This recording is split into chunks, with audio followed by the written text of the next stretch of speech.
Hey, time for another edition of Bama and Bourbon with Aaron Suttles from Yay, Alabama. I'm Lance Taylor from the Next Round, where we drink bourbon and we talk Alabama football. And boy, what a performance week one from Kalen DeBoer. It's funny, man, 63-0, and I think people forget that Western Kentucky, it's not a brand name, but 5 years for Tyson Helton. He's been to 5 different bowl games, and he's won 4 of those. I mean, they're a solid 8-9 win team every year. That's a good program for what they are. I'm not saying that they're a Power 5 or whatever they're calling it now, but they do well in the conference they compete in. And, I expected it to be a lot closer than that. Not close, but I know what you're saying. I like the over in that game because I thought they were going to get over 20 on Alabama. I had the over was one of my, by the way, 3-0, Lance's lock on totals this past weekend, and I did have that over. Had to sweat it a little bit because Western Kentucky didn't show up offensively. Nothing. Although they did have a 21-play drive, they got 0 points. Which is crazy.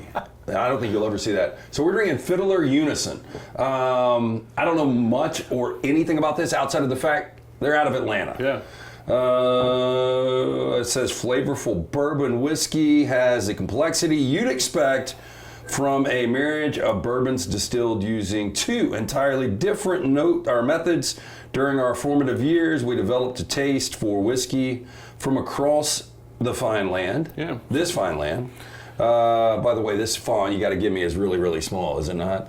When we opened ASW Distillery, we aim not only to distill some of the country's finest spirits, but also showcase some of America's best tipples. What's very sweet. Is it? It's very sweet. Well, I know it's got wheat. It's a wheat base, so it's a whiskey. Malt. We know that. We've learned that on this show. It's a whiskey. It doesn't heat you up. It's sweet though. Yeah, I mean, this definitely, like, people that like to cut a little bit, like if you like something sweet like a ginger ale or a Coke, you're not going to want to put it in this. No. I think I put it over the top. Yeah, you know what I started doing? Actually, because I'm a big, I love bourbon. I'm a big bourbon and Diet Coke guy. But it got to be too sweet. Yeah. So what I've started doing when I'm out on the golf course and I don't want it to be that sweet, or if I know I'm going to have a few, I started doing Tito's in Diet Coke. Okay. Now, it sounds weird. Sounds awful. But it's not. Okay. And that sweetness goes way down. I know a dude that used to drink vodka and Coke, and he drank them all the time. And I remember he had one in the fridge, and it looked like it hadn't been busted. Yeah. Took a sip of that. Oh my gosh. Not for me. I mean, on the golf course, I love it. I still like the bourbon and Coke, just because I said it. It's nostalgic. I typically drink my bourbon like this. The problem is it goes really fast. But that's and then 2 hours later, you're hammered. Yeah, well, that's true. Bama Bourbon always brought to you by MyBookie.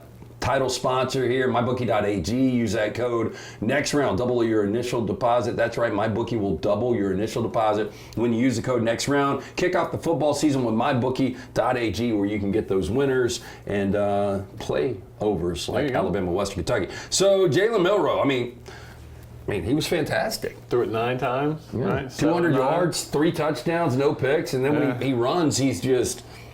I mean, he's. I don't know about you. To me, the difference in a year is night and day. But he seems so comfortable now. And I was field level, and humble brag for my job. There's something different about him being fresh and seeing it field level. That first touchdown he ran in, I don't know if you went back and studied it, by the way. That's a double tight end sweep. It's poetry. If you can see it behind the play, go watch his first touchdown. It is poetry.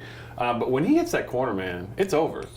He is fast, and they list him at 220. I bet he's probably 225 of sheer muscle and speed. He's got a good build. Like seeing those row back, and we might have talked about this last week on Bama and Bourbon, but seeing him in the row back. I love that one, by the way. The dude is so freaking jacked up. No, and look, I think we're still waiting to see how he progresses in terms of intermediate passing, but Alabama's not going to give you anything. They weren't going to give you anything versus Western Kentucky, and they're not going to give you very much versus South Florida. I don't think they even need to really give you much versus Wisconsin.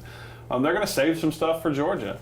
But how can you not be anything but encouraged from what you saw? And listen, we've been talking about him. I think I said it last week. Ryan Williams. Oh my gosh. So much for dipping your toes in as a 17-year-old kid. You can't hide stardom. And that's what that kid's 69.5 yards per grab. We know that number is going to go down, but still 2 grabs, 139 yards, 2 touchdowns. I mean, it couldn't get any more electric. And it reminds you of almost a combination, and this is probably going to be unfair, of Jamison Williams and Amari Cooper. Just the limited I've seen, because I don't know what the weakness. I don't know how well he runs routes. That's what I was going to say. Yeah. We haven't seen that yet because he hasn't. Let's be honest. He didn't. That's how you pick up hidden separation when you get to the next level. And how well he blocks. He didn't need to do that in high school. But here's one thing also that really sticks out if you've watched him. The moment's not too big for him. And I'm not just talking about first college game, 2 catches, first catch goes for 84-yard touchdown. I'm talking about in front of the media. He's polished, man. Yeah. He's 17 years old. Yeah, my boy, Jack just turned 17 on Friday. Jack's a great kid, but I can't imagine a 17-year-old being in that spot. And he just handles it so well. Like he knows the talent he's been given by God. But you talk to his teammates, they all think he works hard. He's pretty humble for what he is. I mean, he's got star written all over him. Yeah, I mean, I don't know what you say. Like, everybody's going to look at this, Western Kentucky, that offense to me, and we'll just start with the offense because we've talked about Jalen, we've talked about Ryan Williams, but Justice only had to carry it 4 times. Jam only had to carry it 5 times. You did work 3 quarterbacks into this. Yep. Caden Proctor, I guess we can kind of go there right now, before he gets a little nicked up in pregame and doesn't play. Yep. And we hear he's week to week. I don't think it's anything significant. What are you hearing? Well, listen, it's a shoulder injury, and if you saw him on the sideline, you were probably able to piece that together, I would guess. I don't know. I'm not a doctor, but probably a dislocated shoulder or something. Don't need him until Georgia, right? You don't need him. But I think it was a situation if they need him, he could play. But until then, you got to get that muscle strong. Because that's the thing with once something's dislocated, I'm speculating. I don't know. It's you got to get that muscle tight again, or it's going to keep sliding in and out. But to think that they did all that without him, I'm curious to see what they do this week. Because look, the speed goes up. I think South Florida is a better team than Western Kentucky. I'm talking about what they do at the offensive line. Oh, yeah. Okay. I'm not predicting anything, but they rep all sorts of experiments during camp. I wouldn't be surprised if they gave Book a look at outside. Tyler Booker. Yeah. I'm not saying it's going to happen. I bet you they look at it during the week. Well, if you're Booker, I don't know if you would really mind that. It's nice to have that versatility, especially with guys looking at the next level. I mean, T-Book is already projected as a first-round guy next year, but if you can play inside and out, it's your versatility, which the NFL loves. And look, I saw him I won't divulge what happens in the locker room. That's a sacred place for them. I'm privileged I get to be in there sometimes. That guy's a leader, man. Just listening to the way he talked, the way he was firing me up, listening to him go. I love when he's on you guys' show. And then I'm sure you saw the second play of the game. He had to come out. His helmet popped off. He was pissed off to come out of the game. He's just that guy, man. On the field, leadership. There's a reason his teammates voted him a permanent team captain. I have not done this in a long time, but I had Alabama on the big main TV with volume the entire game. Because Kalen's your guy. Well, and I just wanted to, I really wanted to see how everything was operated in that first week. And I'll probably do the same with the South Florida game this week, but man, I was just so impressed, and you really didn't get Jeremy Bernard had 1 reception for 17 yards. They didn't have to do much. You know that was Kendrick Law's first touchdown in Alabama? I did not know that. He had 1, I think, versus Kentucky called back last year. He had 1 versus Auburn called back last year. I remember the one against Auburn, obviously. Remember there were a bunch of touchdowns that were called back last year. He had a couple of them. But that first 22-yard touchdown from him, man, I mean, I think Kendrick Law can be really good. But what I saw with Ryan Williams, and, you look at Bernard as a guy that's somewhat proven at Washington. Kendrick Law can be really good. Kobe Prentice, I don't think there's a receiver problem. And you throw in C.J. Dupree, who's a pretty good pass-catching tight end. And what Jam can do out of the backfield, they got plenty of targets. Yeah, I just think this offense is going to be tremendous. And, the thing we talked about last week, even going into this game, I thought it was a nice test because T.J. Finley had a really good year last year at Texas State. Now, T.J. Finley was awful in this game. He looks the part, Lance. Seeing him field level, you're like, that looks like a dude. He's a big dude. And then he throws it right to Keon Saab for the first interception. And he could have had 3 picks, by the way. Well, yeah. Who was it that dropped the touchdown? It was Deontay Lawson. Yep. Touchdown. He just hit him right in the hands. But yeah, Alabama's. How about Kane Womack's defense? And I don't know, you know the lesser conference a little better than I do. Aren't they big rivals, Western Kentucky, South Alabama? Weren't they? Not big rivals, but they played each other. Yeah, they have. Yeah. So Kane, I think, wanted to send a message. Well, and that shutout meant something to those guys. They did. Before we get back into this, it's Bama and Bourbon, and it's brought to you by our friends at the Beverage Place, located next to the PGA Superstore, Highway 280. Pink Package, located across from the Target, next to Arby's on Highway 280. One-stop shop, liquor, beer, seltzers, wines, sodas, mixers, cigars, ice, even fresh lemons and limes. Open early, close late. Get in, see Chan, all the fine folks there at the Beverage Place and Pink Package. And Yay, Alabama, tell us about the collective and how people can get involved. Yeah, man, we need your support. Yay-alabama.com. You know, we did the preseason event with Coach DeBoer, all the coaches, all the players, and now things have slowed down from those experiences, but there's still experiences you can get. In fact, at that event, we auctioned off a run out of the tunnel with the team. So, man, if you've ever wanted to do experiences like that, our Yay Alabama is how you can do some of these experiences. We've got a basketball event coming up where we're going to raise the Final Four banner for the men's team, Nate Oates and those guys. So what does it take to, or what is a winning bid to run a team out? I don't want to divulge that one because I don't want to. Were you surprised though? I actually thought it would go for more. Okay. Yeah. Do you have to sign a waiver, like if you fall and you get trampled? We got the insurance on that. You know, we actually sponsored. Generally it's I don't give away free advertising on your someone else's show, but there was the kick tuition they do between the first and second quarter.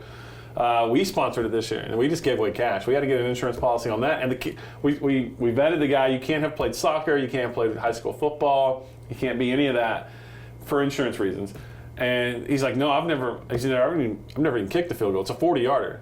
He came up 7 yards short. It was piped down the middle. We were all holding our breath like, dude, nobody is going to make a 40-yarder. Dude, I'm telling you. Did he do straight on Mark Mosley? I can't remember. I was there. I was filming, so I didn't see, because I would come straight on. I would act like I'm coming from the side soccer style, but then I would end up. I mean, the kid said he hadn't kicked a field goal. I was like, he made this, and it just came up a little short. Did y'all think about not getting the insurance policy? Let's roll the dice. Yeah, we talked about it. Yeah. I always tell them internally when we do this $1 million March Madness, I'm like, nobody still in the history of March Madness has ever gotten a perfect bracket. Yeah. It is a waste of $3,000, $4,000, $5,000. Yeah. Let's hold it. Now your company goes up in smoke if somebody hits that, or you pack it up and take off. Yeah. Just a closed sign on the door out there. No, but we appreciate it. Yay-alabama.com. Please look at our website, brand new. I got a video up with Jamie Mosley right now, defensive analyst. He breaks down 3 plays that he thought was key to that game, and we got some inside the locker room type stuff. So appreciate your support, and it all goes to the student athletes at the university. Okay, so Keon Saab, the 2 picks, we talked about that. Campbell, you mentioned Lawson, both 9 tackles. They were fantastic, as always. Who else maybe stood out on the defense? I know it was, a lot of bodies coming in, a lot of rotation. I'll tell you right now, Quay Russaw. Yeah. That dude, now... Give me a little background. He didn't play last year? He did not play. So he was a 5-star coming in from Montgomery Carver with his teammate James Smith, the defensive lineman. And so, a lot of these 5-stars, they get hyped. But, Nick Saban had a way of doing things, and you sort of had a progression, especially on defense, when you'd see the field. Did not play a snap. And I saw him on the field. I stood next to him. I'm a big guy. He is massive, Lance. And I think he's won the starting job. Did you hear anything in fall camp about Quay?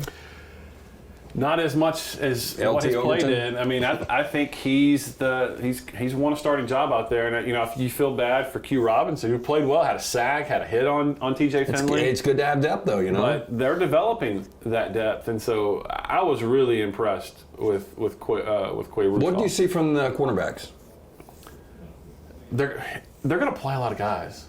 And I think that's a key difference. And I talked, I was in the office yesterday. It was Labor Day, but college football, so we work. And, I was talking to Coach DeBoer, and I told him flat out, you played more guys than Nick Saban ever did, which I think is beneficial in a variety of ways. One, you're going to develop depth faster. You're going to keep the guys who aren't starters engaged week to week, and you're going to keep the starters fresher. Yep. They played a lot of guys. And I think because of that, you saw the freshman out there, the kid from California, played a lot. We knew what we were going to get from Damani Jackson. He's played some at USC, your team. I think there's a lot you can build on, especially because we knew that Western Kentucky was going to come in and throw the ball a lot. And they held up pretty well. The stuff that they had a couple sustained drives. One was a 21 play, but a lot of that was just stuff over the middle. And so I thought the corners, for what they were asked to do, did pretty well. It is Bama and Bourbon with Aaron Suttles from Yay, Alabama. I'm Lance Taylor. Roll Tide Pods. Make sure you like, subscribe, give us that thumbs up. We would appreciate that. It is always brought to you by our title sponsor, mybookie.ag. Use code NEXTROUND, double that initial deposit. That's right, MyBookie will double your initial deposit when you use the code NEXTROUND. Kick off the football season the right way with mybookie.ag. Wanted to bring this up because I talked about it a little bit on the Next Round on Monday. I think, and I don't know, I didn't know anything about this Cole Adams kid, but returning punts, he looks like a guy that he's so close to breaking one of these. Listen, he's our great white hope. It feels good to see one of our white guys out there to skill position. Yeah, but is he like a Tim Dwight that can like... You saw what he did. He could get to the corner. Oh, yeah. And so he's not the biggest guy, but returners generally aren't. Another thing I noticed... Who was the last great returner? Was it... At Alabama? So Jackson was really good. Eddie Jackson was really good, and then Javier Arenas. But they've had a few since, Javier was unbelievable. Eddie Jackson was really good. I'm sure I'm forgetting some. Do you think Cole Adams could be that guy? I think it's too soon to tell. It's a lot. Yeah. It just seems like he's got really good vision. Go look at who was on the kickoff team. And when I say that they played a lot of guys, Drake or Patrick Jr. was on the kickoff team. Guys, so I don't know if that's going to be the case going forward, but it's just different at Alabama. And there's a reason we should embrace change from time to time because, it stands out. Did you get a number on the total guys that played? The participation chart, it was hefty. Yeah. They played, as you mentioned, 3 quarterbacks. And, listen, I respect Coach Saban. I'm just pointing out differences because I've been around for both eras. He knows how to use this new guy knows how to use a timeout before the end of the half. And I asked him about that. I said, because Coach Saban never really did. He would just take it to the half. Man, they were always. And he's like, he gave a great answer. He's like, we need to. This was a perfect opportunity for us to rep 2 minutes, because now there's a 2-minute clock. Yep. And so he said we brought in all sorts of analytic guys to work with us on how the 2-minute warning was going to work, but. All that stuff's different. He utilized his timeouts and made the most of that possession before the half. Look, I know all these guys work hard, but we always heard Nick Saban was first one at the facility. Yeah. Same with Kalen DeBoer. He's there every time I'm there. Yeah. But here's the difference. So I go into the office yesterday. I'll give you a little inside baseball. So I'm on the administrative side when I work inside the Mount Moore building, and the football side's on the other side of the hallway if you've ever been there. And so I go in, I got work to do, but the rest of the administrative side, they're taking the day off. Because it's admin, it's Labor Day, it's a federal holiday. But the football side's working. But I didn't expect anybody to be on my side. So I'm going and making my coffee, and I hear this roarous sort of laughter, raucous laughter. I'm like, what is going on? So I peek around the corner. It's Coach DeBoer in somebody's office talking. So I just walked in. I covered Alabama forever. I never once saw Nick Saban in that building outside of his office. It is very commonplace to see Coach DeBoer in the hallways. Let me ask you this: would you have just walked in if it would have been Saban too? I would have just. I wouldn't have made eye contact and kept walking. But it's not uncommon to see him in the cafeteria eating with his players. He's, I think that the term player coach gets tossed around too much. He's a player's coach. Man, I cannot wait because I tend to agree with you. I think South Florida's good, but there's a reason they're 31.5-point underdog. I think this number might be a little too inflated.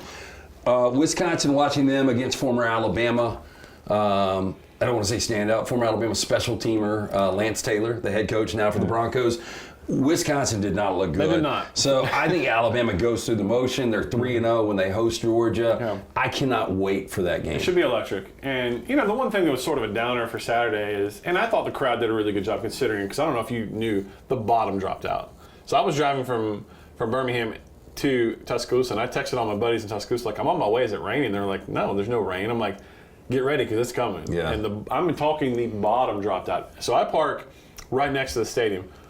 I walked from my car with an umbrella into the stadium, and I was soaked. That's how bad sideways it was coming in. Yeah, I had no idea. So I was like, you didn't know what the crowd would do. Were they going to stay away in the Walk of Champions? That's Coach DeBoer's first Walk of Champions. There were more than I thought would be out there, but it's not the same. It'll be what it should be for Georgia. Well, we know the passing of Nick Saban's mom, and there was a lot of discussion whether or not he would be on set with game day in College Station. He was there. Yeah.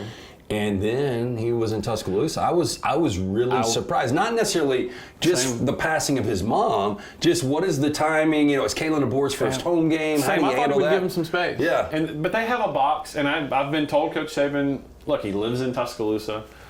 There's not a ton to do in Tuscaloosa, although I got a great Tom Segura story. He played the amp on Friday night. I talked to him for like 30 minutes. He was on the sideline Saturday. Great guy, by the way. So there's not a ton to do in Tuscaloosa. But I thought he might give Coach DeBoer that stage because this week, they're naming the field. Yeah, and you knew obviously he's got to be there for that. You know what time he was back from game day in Tuscaloosa? He was in Tuscaloosa at 1:30. Boy, he's got an incredible. Like he's one of those that when they were like, "We want you to be a part of this," can name anything he wanted. So apparently, that jet wheels up was part of the deal. He literally wanted to leave right after the Ireland, but they're like, no. Yeah, so he stuck around. I think Miss Terry was with him too. But no, I think partly I hope ESPN that it doesn't become a thing to always show him in this box because one, it's not ESPN's job to respect Coach DeBoer, but I think they will though. They're going to continue. Yeah. I get it. I completely get it, especially now that he's a comedy genius and making the funniest commercials on the internet. He's a compelling figure. The Verbo commercial. It's classic. And even the comment on, hey, if you buy the wrong players with $20 million, you're shit out of luck. He's good. I mean, look, it's not a surprise that he will excel in anything he does because he cares. He prepares like no one else. He cares. He's smart. He's got a plan. I just wish we would have seen more of that. Yeah. In his 17 years, because I've been around the man when he turns on the recruiting pitch. Yep. He could talk me out of the shirt. He is charming, Lance, but he doesn't do it a ton. But I think Alabama fans would be like, you know what? We'll take Saban the way he was. 6 championships. But I think what's kind of awesome is you can tell he's really a Bama fan. I mean, look, he had tremendous success at LSU, but he really cares about this program. There's a lot of egos that. Like, Saban truly would want Kalen DeBoer to win a national championship this year. Yeah. But there's a lot of egos out there that wouldn't want that. He's just different that way. And look, he's great. He's an all-timer, would have been an all-timer without Alabama. But there were a lot of mechanisms in place, a lot of people in place that made Alabama the perfect spot for him. And I think he realizes that. Okay, so let's talk about this bourbon for a minute, or whiskey, I should say. What's gone? I don't know. Do you need more? No, I'm good. I gotta drive. Fiddler Unison Bourbon Whiskey. It distilled right there in Atlanta. I didn't know Atlanta. I guess a lot of people have Everybody's distilleries getting into the bourbon whiskey game. I guess. It's growing on me a little bit. I think it's solid, just as kind of a sipping whiskey. You know what I think we need to do? You're buddies with my all-time favorite athlete, Charles Barkley. He's got a spiked iced tea out there. For Redmont. My buddy was drinking it on the golf course yesterday. Yeah. We got to get a next round. We got to get Charles to greenlight a next round. I think it'd be perfect for the golf too, right? Charles. What is something that would be refreshing with bourbon on the course? I guess we could just do the vodka. We could just do a next round vodka. Let's do it. Got no problem with that. Okay, so South Florida this Saturday night, Bryant-Denny. Anything you're looking out for? Byron Brown, by the way, is a really good quarterback, dual threat guy. I don't think it's going to matter. I'm under no illusions that the defense is going to pitch up shutouts, but one, staying healthy, 2, seeing some progression, and 3, see if this trend of playing a lot of guys continues. Because I think that's going to be really beneficial down the road. And 4, and this would probably be my number 1, is how the offensive line looks. And you keep, do you rep Tyler Booker out? I'm curious to see. Because this new Alabama practice schedule, this will be their first practice of the week because they get Mondays off now. Yep. They practice on Sunday. So I'm curious, do you rep Tyler Booker in different spots? You keep him at left guard because there's a lot of value at Tyler Booker at left guard because he's so powerful. And then you keep Pritchett at left tackle. You keep Wilkin Formby out at right tackle. I'm curious to see how many guys they rep this week. Would this be a statement, another shutout? Oh, huge. Well, I'm just saying, you know who's number 2 in the FBI now? ESPN's FBI, number 2. I mean, look, I thought that, again, with opponent you're playing, it's a little tough to gauge sometimes. But like you said, Western Kentucky is not, and I don't even want to say a team in state because I don't want it to be disrespectful. They're a proud football program at Western Kentucky. No, it would be like a South Alabama or Troy. Like if you line them up against Bama, you don't expect Bama to win 63 to nothing. And I'll tell you something else that really stood out to me, and I've said it on this show last week. I've said it, anybody's asked. It was more apparent after being around him all day Saturday, post-game Saturday, and talking to him yesterday. The moment's not too big for Kalen DeBoer. Like, it's different, but he is who he is. And this has not changed him. Alabama's not changed him. He is a personality. It's pretty impressive to be around. Just a solid guy. I mean, I don't know if you guys brought it up on your show.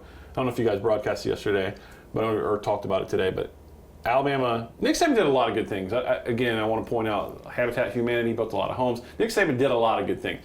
Nick Saban would not have brought that little girl in with the heart condition to the practice field.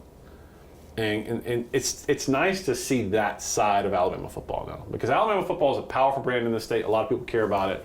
And when you can touch young people's lives like that, I thought that was cool. Well, I can't. You're right. Like, I haven't seen Kalen DeBoer in any moment, even going back against Michigan last year in the national championship, seeming like he was overwhelmed. He's just who he is. Cannot wait September 28th. Or is it the 29th? When the dogs come, when the dogs barking? come in. It's gonna be. They look pretty good, didn't they? They did. I don't know what to make of Clemson. They've got to identify some playmakers. I don't think Clemson's offense pretty good. I know.